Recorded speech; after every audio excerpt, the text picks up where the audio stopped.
Hi, welcome to the Yale University Art Gallery in New Haven, Connecticut. Come on in and have a seat.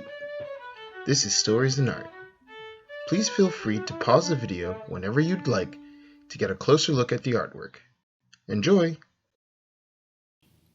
Hello, my name is Jinhee, and I'm a gallery teacher at the Yale University Art Gallery. The story that I'm telling today is titled The Dragon Sister and has many themes common to folktales in Indonesia. This version is adapted from a book called Putri Naga Komodo and Other Folktales by Hilly C. Johani Lapian and John Lingenheim.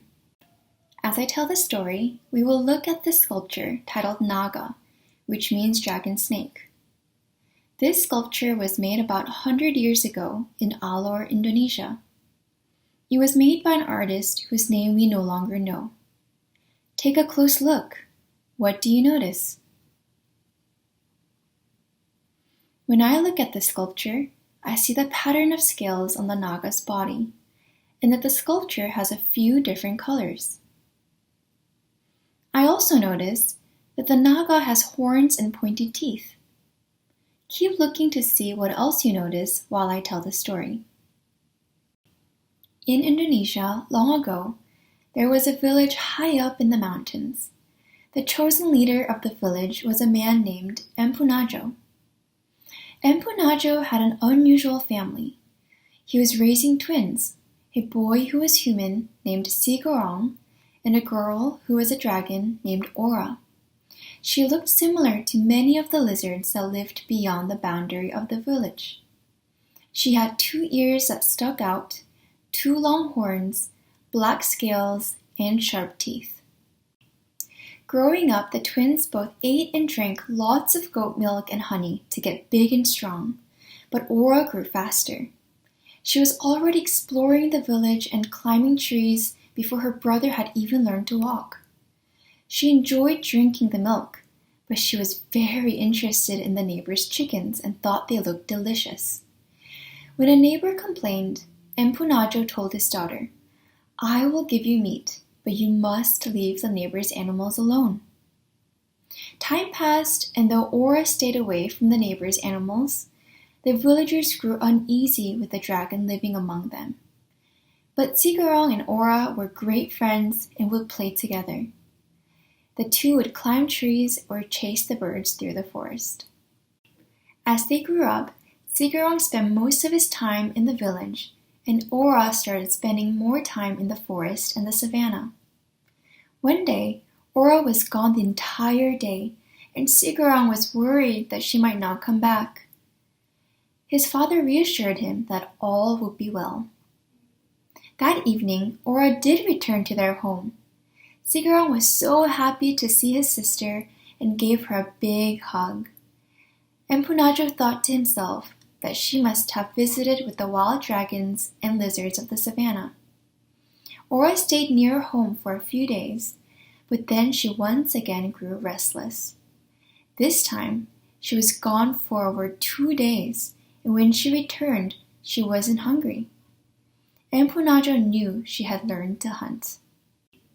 As time went on, Ora spent more and more time away from her family because she was spending so much time in the forest. And then one morning, Sigurong and Ora looked at each other before Ora left, and Sigurong had a feeling that he would not see her for a long time. As the years passed, Sigurong grew up. He was kind, wise, and helpful to the community. He enjoyed gardening and was an expert hunter and healer. The village was very grateful for his skills because sometimes food was scarce. One day, Sigurong was hunting far away in the forest when he saw a deer. He thought he would try to get closer to the deer, but in that moment another creature appeared. It was a huge dragon with large black scales. Just as he was about to attack the dragon, he heard the voice of his mother. She said, "Son, put down your spear. The dragon you see is your sister Ora." Ora had grown so big and large that Sigurong had not recognized her. Ora and Sigurong spent a long time looking at each other and remembering their times together as children. Sigarong told Ora about how sometimes it was difficult to find food and how much the village needed help. Soon Sigarong had to leave to return to the village, and Ora went back to the savannah. Before he left, though, Ora gave him food to take back to the community. She told him what to do if he ever needed help again. Sigarong turned to thank Ora for the gift, but she had already left. Sigarong returned to the village and told the villagers about meeting with his sister, the dragon Ora, and her gift of food. He said, "We must make a sculpture in her honor. When we need her help and to thank the dragons, we should put out offerings of rice, corn, and dried fish. This will keep the village safe, healthy, and fed." From then on, Sigarong and the villagers treated the dragons with kindness and left offerings of food for them. In exchange, Ora and the other dragons protected the villagers from any dangers. And it is said that if a dragon became too old to fend for itself, the people of the village would feed it as though it were a member of their own family. Today, in Indonesia, the great lizard, the Komodo dragon, lives in some of the islands and is a protected species. The end. Now that you've heard this story, take a pencil and paper and draw or write what it was like for Sigarong and Ora to meet again as adults. We hope you have fun.